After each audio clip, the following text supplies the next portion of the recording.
حضرت عائشہ بیان کرتی ہیں کہ رسول اللہ کے زمانے میں ایک شخص میوزک کا بہت شوقین تھا، لیکن ذی الحج کا چاند دیکھتے ہی وہ روزے رکھنے شروع کر دیتا۔ اس کے اس عمل کی اطلاع رسول اللہ صلی اللہ علیہ وسلم کو دی گئی۔ رسول اللہ صلی اللہ علیہ وسلم نے اس کو پیغام بھیجا۔ وہ شخص بارگاہ رسالت میں حاضر ہوا تو آپ نے اس سے پوچھا کہ تم یہ روزے کیوں رکھتے ہو؟ وہ کون سی چیز ہے جو تمہیں ان دنوں میں روزہ رکھنے پر انسپائر کرتی ہے، جو تمہیں موٹیویٹ کرتی ہے؟ اس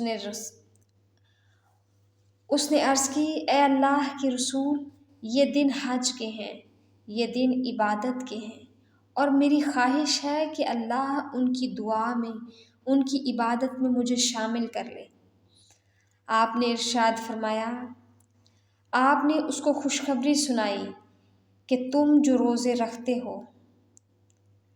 اس کا جواب سننے کے بعد آپ نے اس کو خوشخبری سنائی، تم جو روزے رکھتے ہو اس کے ہر روزے کے عوض تم کو 100 غلام آزاد کرنے کا، قربانی کے لیے حرم میں 100 اونٹ بیچنے کا، اور جہاد میں سواری کرنے کے لیے 100 گھوڑے دینے کا ثواب ہوگا۔